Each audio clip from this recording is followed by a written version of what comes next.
Welcome back to the first match of the third week of the 28th Grand Arena season, and I'm playing against TJ 5270 from Shadowlands Vanguard. We're about evenly matched, GP is about the same, and also the mouse were kind of the same, I think.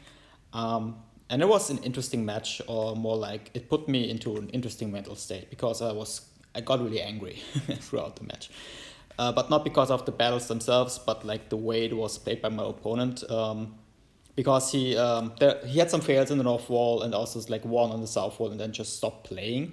And so when I looked at this, when I saw the board, I was like, okay, potentially there are like 3-4 GLs in the back, and just went out of ammo against my defense, or just trying to be a D and like trick me into overshooting the front, or like not overshooting because thinking there are GLs in the back and then failing a lot and then clearing the rest of my walls on efficiency by just keeping trash in the back.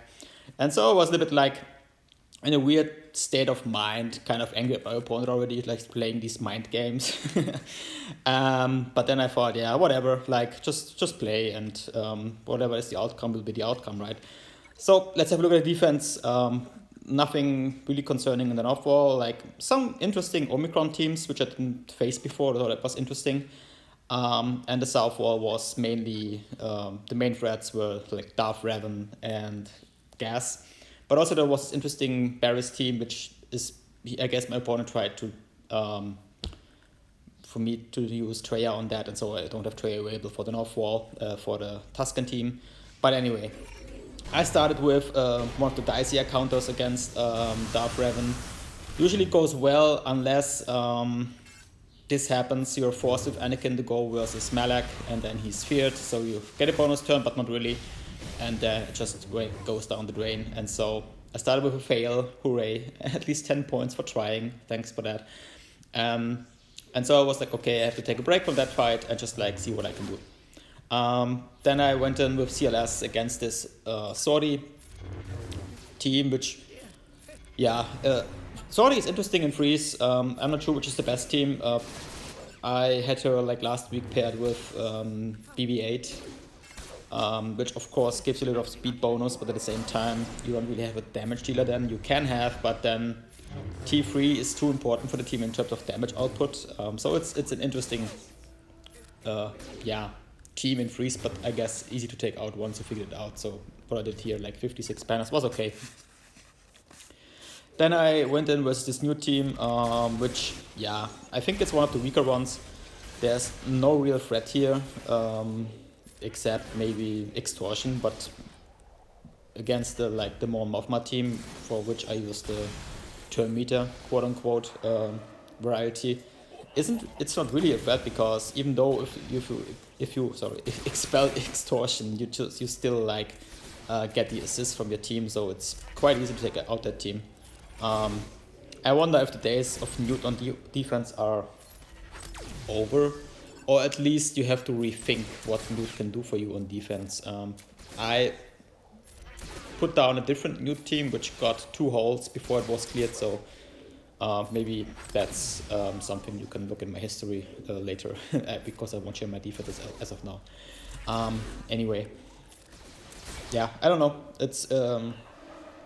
It's an easy battle. Of course, you potentially lose some banners here. I think I lost one banner, but it's very easy to take out. And Mothma is not a team you really need for offense. So by this time, I was kind of convinced that my opponent tried to trick me into like failing a lot on the front walls or whatever, and just has trash in the back. So I was confident using BAM here against the gas team. And I think I don't play this counter very often. In fact, I think it's the first time I'm really playing it with Bam and Han and Chewie. And my Han and Chewie are not modded well for freeze to take on such a team, because I'm swapping mods around and care more about the mods on 2PO than on our friend Chewbacca here in this match, in terms of tenacity, of course. But still, it's an interesting counter. Here I went into the poop stance, how's it called, and charging Bam, which was dicey, I think, because now no bonus, like no bonus turn is available to help you survive. But the good thing was I got to 20 stacks, could take out the 2 clones, and then only had to deal with gas, which was still dicey because he's a menace if modded well, and this one was modded well, so took up my team again, which was unfortunate, but at the same time, and solo gas is easy to clean. And so I did that with a different team this time, took in Dooku, with Zed and Marauder, because I didn't really plan to do anything with them otherwise, so I thought, okay, they were able, then we have ability blocks, we have with Dooku lead, unresistible healing immunity and tenacity down, so I can stun, there's shock involved, so it's a good cleanup. And there's also some survivability on this team, so not full banners, of course, for the cleanup, but still okay. And the next match I was taking was versus this Barris-led crew and OG Kylo team. I really think you need something that is able to snipe one of the characters, like with Nihilus, or maybe even like Mendo, or just to try your luck with JKL, which I tried, and it was quite easy to take out OG Kylo. But I thought, yeah, Barris and especially this R9 crew might be interesting. I think this was the main difference between us, like our rosters, that he had more R9 than me, and interesting ones like crew or for the tanks, and also BAM, which was interesting, especially for fleets. Anyway, it takes a while because you're passively healing them, right, with the crits, and so it takes time. But my JKL, he's one of my R9, and he's about 14,000 something offense. So I was quite confident that he will have enough just to take out the team and, yeah, seal the deal, so to say. But again, crew really is a menace. If he's modded well, I think for some teams he's just indestructible. But for that team it was quite okay. Because JKL has this anti-tank thing in his kit, which really helps in that regard. But still, now as Barris left, she's annoying, of course, but it's just a matter of time. If there was someone with healing immunity here, would have been ideal, but I didn't really have any Jedi who has that. Is there anyone? I can't really think of it right now, except JMK, but he was on defense, of course. But still, like 57 banners. Then I went to the North Wall, just like trying to think about how I clear the Darth Revan team. And there was a small team with Canderous, which was too slow, just like 180 something or so. And that's much too slow for freeze. You don't really get the turbo that you need to get into a second turn immediately to trigger frenzy. And so it was super easy to take out with troopers, maybe even overkill, but it felt okay. Then there was this Omicron Krennic team, which is very interesting, especially because of the Ninth Sister here, which has days, and yeah, and just the synergy between Dazes and Death Trooper is kind of nice, but also overall the synergy between Krennic and Death, of course, especially when you have the Omicron, which also I applied on mine recently. But I made a mistake. I didn't kill Krennic first. I should have focused on him instead of like Death Trooper there. And so it was a little bit of a dicier battle at that stage, even though I got the tank out. But as you can see, it's hard. You cannot really crit our friend Krennic, and you need the crits for turn meter on the dash, right? Then there is days, so you can't get turn meter anyway. The cooldown increases from Death Trooper. But there's also Death Mark if it's available. Luckily, now he shot on Dash and not on Kira. She was available for Death here. And so I still kind of could get around and clear this team for bad banners. But it was still a cheap counter, I would say. Then I tried, because I had Terminator preloaded on that team, I tried Bounty Hunters because at that point I was kind of sure there was no GL on the back. So I tried Boss Lead versus Darth Revan with Fennec to get the contract easier, but also for a decent damage output. And Grief, of course. And it was such a weird battle. At that moment in time, it felt like they're indestructible because the ferocity kind of helps the whole team to survive because you're healing from debuffs on the enemies on the boss lead. And so I felt like, maybe this is a timeout, or maybe at some point I will get through the contract and just will have enough chances to take them out, or maybe they will kill me. What's going on here? And then at times it felt like I don't get a turn at any point because of the whole ferocity and the stuns and the fear I have on my team. It was so weird. Potentially could have also sped it up, but yeah. But still, at some point you get to the contract with a few turns you can take. And then there was a chance. So here I can dispel, then I'm getting a little bit closer to my contract. Now I have triggered. And now I thought, maybe I can take down Revan, or I can take down Malak even. But then I focused on Bastarda. But the weird thing is, you're so used to having this damage output against the GL that you think, okay, just Fennec, she's decently modded.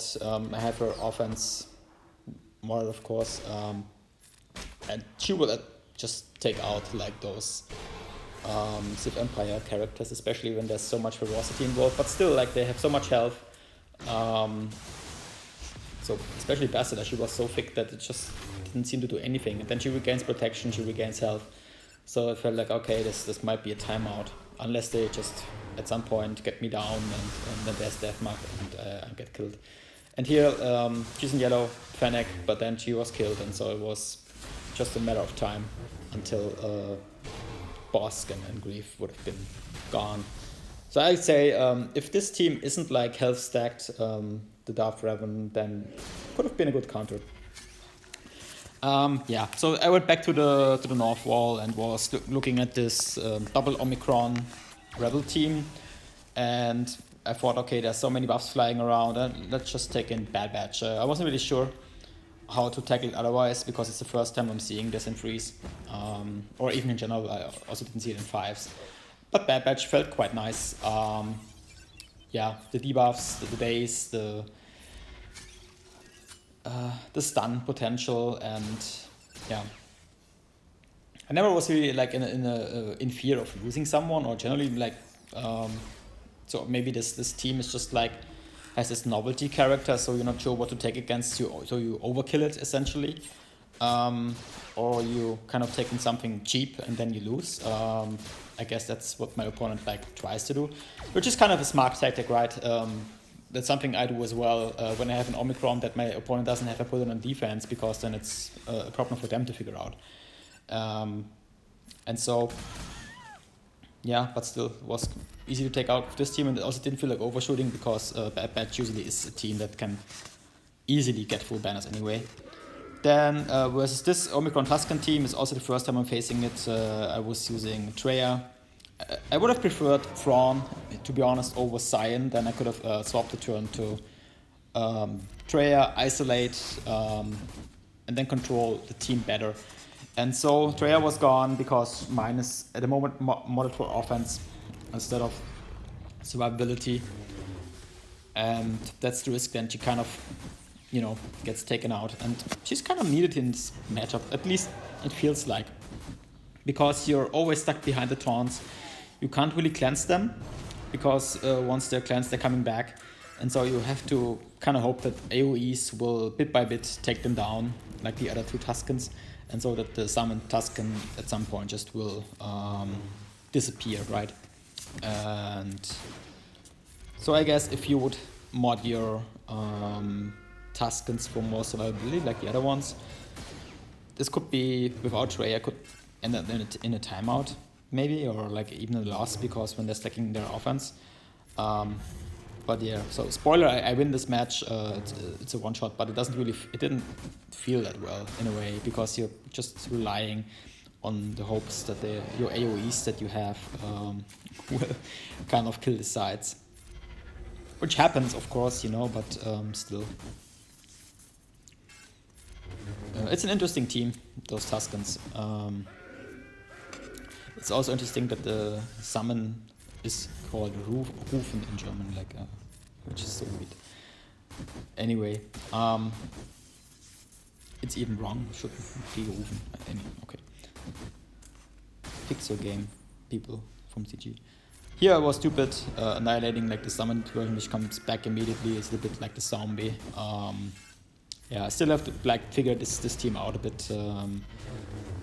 Yeah, but it was okay overall. It just takes time to whittle them down, and if there were more buffs like heals over time, for instance, that would be a different story. Then it would be super hard to take them out. But so they don't really heal that much like the other two Tuscans. So it's, yeah, again, a matter of time. So the leader just died, and then there's the shaman, and I have no access though, so I have to, you know, wait until another AoE takes them out.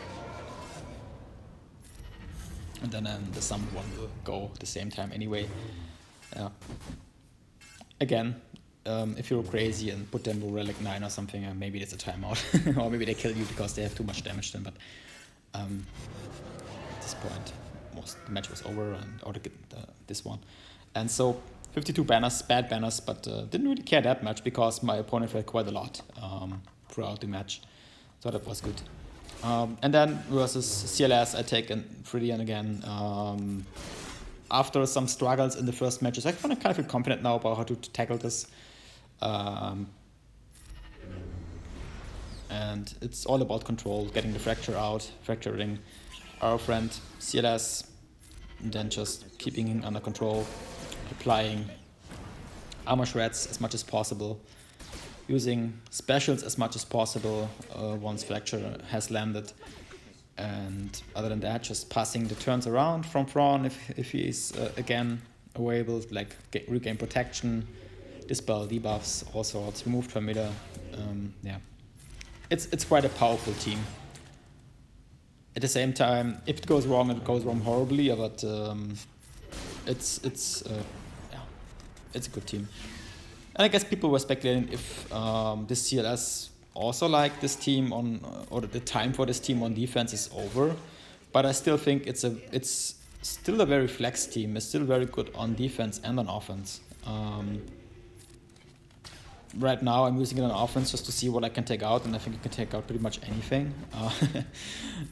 Except maybe Galactic Legends. But you can take out Starkiller with it, you can potentially even take out GAC with it. I have to test this at some point, maybe next time. But on defense it's quite the same. You have to have very well modded or very good teams to take it out, or you have to overshoot it. Even though troopers can do it, but it also can go bad. It all comes down to modding. And if you don't mod your troopers well, or if this team is modded well, you also lose your troopers. So yeah. So that's why this team is so good, because it's both flex, defense and offense. But yeah, Fridian 57 was okay. Then I finally decided to take in the only duel I had for offense versus this Darth Revan team. I even overshot it. It was overkill. Like, you don't need to have 3 characters. You can take 2. You can take a solo on this team, or you can take in Vader and have this like short moment where Vader feels like Vader pre-nerf again, like when he Culling Blade actually does something. But other than that, it's just so, yeah. It's a question of time until Malak falls, because usually he's the annoying one. He doesn't really heal that much because this rain as he doesn't really do anything to characters under the Vader lead, but it's still annoying. It takes some time to take him down, depending on his relic levels and the modding, of course. This one is only relic 8, but still, as you can see, Culling Blade at this point felt weird, felt weak. Yeah, just takes time. What also was interesting here, it felt so weird that the focus of the game or of the screen was so like left-sided somehow. I felt weird. So playing this game on an iPad doesn't sometimes really work out in terms of the focus of the match. This is the back wall, by the way, so I kind of was right, nothing concerning here. So I felt like pretty good. The only troubles might have occurred in fleets because it was an interesting fleet setup again, but still felt quite confident. And also once I cleared the back wall or at the front wall and was getting to the back wall, my opponent also started to attack again. So yeah, I guess it was just a strategy to not give too much information about what he has available for offense.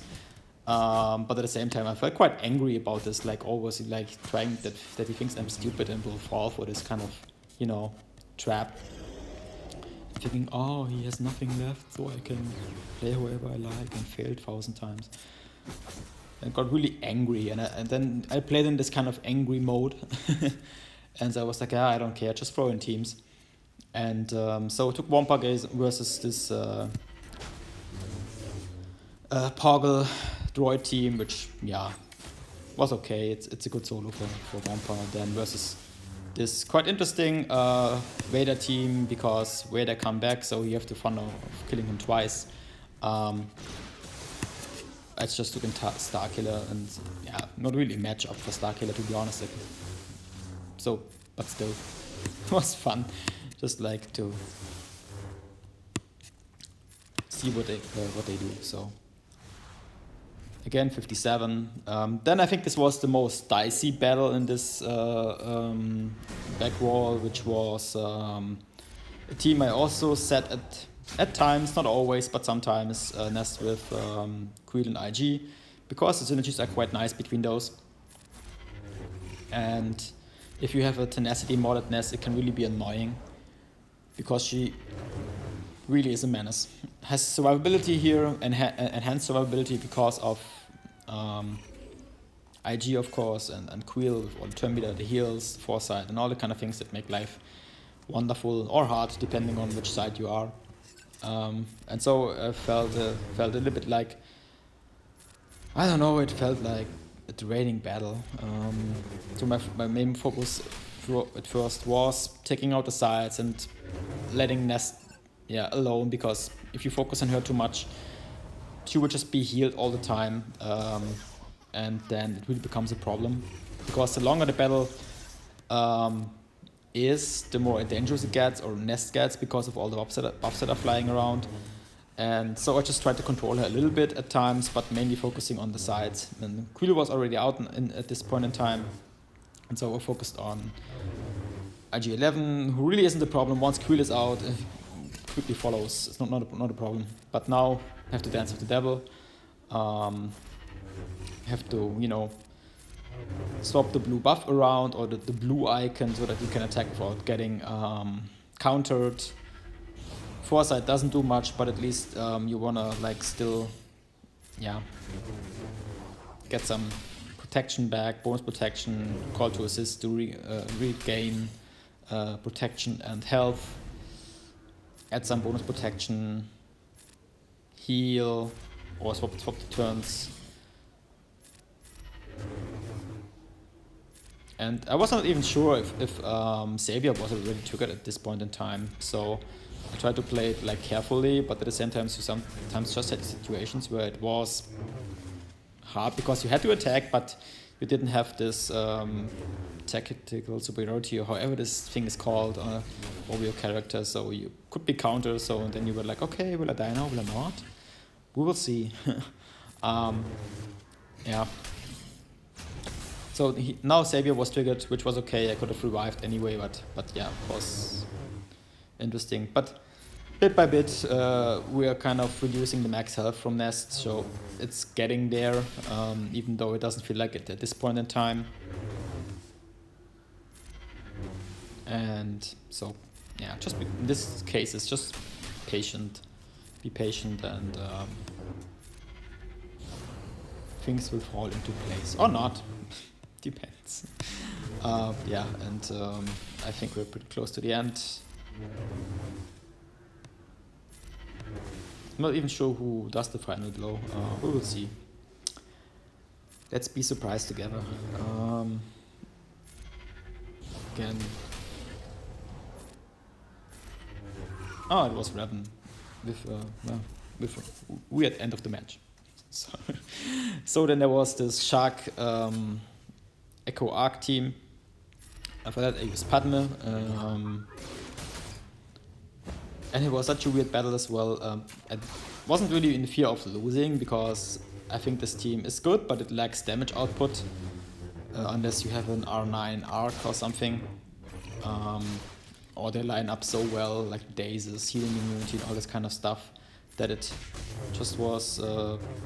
Then it might work, but so in this case, it didn't really, feel like I'm in danger. But it was still annoying to take them out. And at points I was like, I think we just passed it where Echo was like attacking like 3 turns in a row. When I was like, where is this coming from? What is up with you?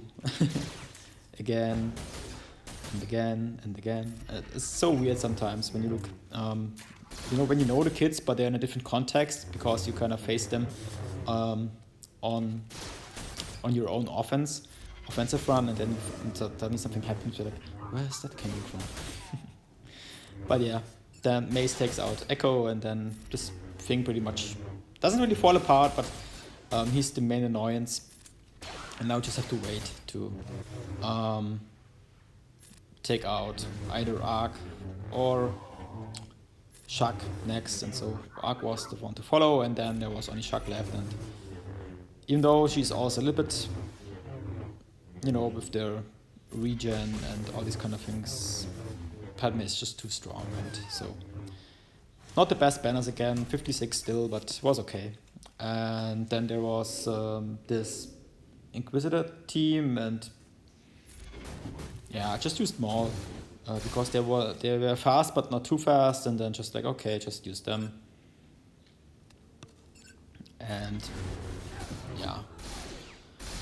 I guess there are some good Inquisition or Inquisitors team out there, but maybe not in 3s, or maybe even in 5s, I don't know. We will see what Grand Inquisitor will do for them. At the moment they are good in some cases, especially like Fifth Brother. Actually feels like a good character, but I don't know. They're still too weak. There's something missing. That was the final battle in the zones, like character zones, and here you see how it was at that point in time before I went into fleets.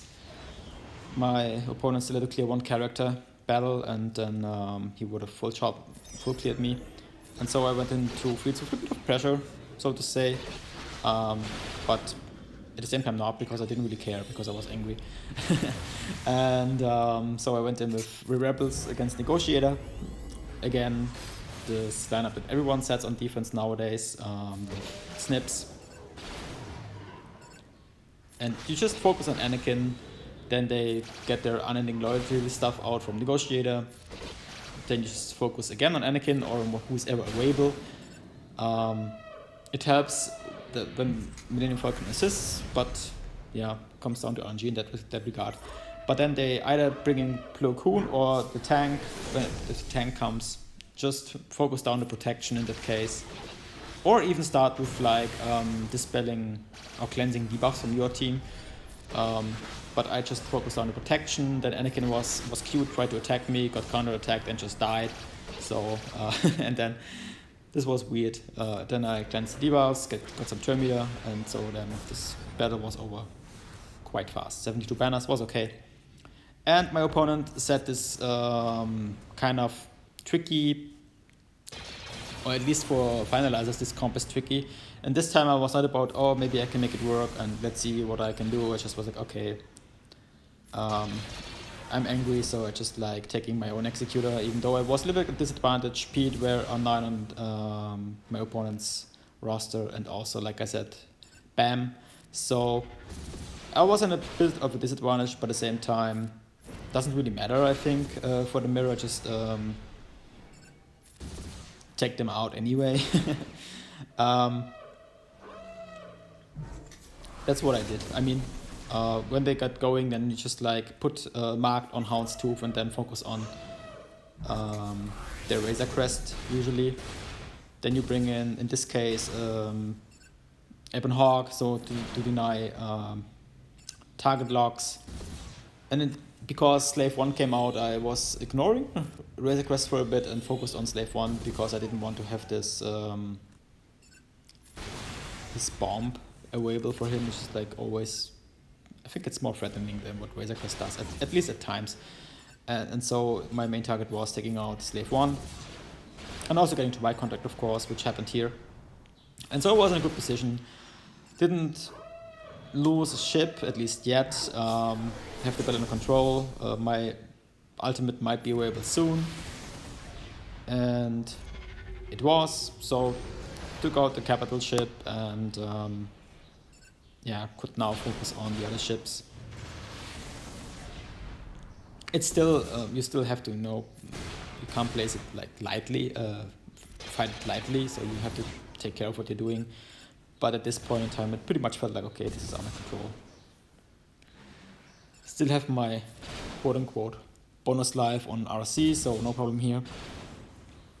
And yeah, I didn't really feel like calling another reinforcement, so I just used the basic here, which also does the job well from Executor, and now just try to take down the rest of the ships. So buff immunity here kind of helped, but was cleansed. Oh no, it was again.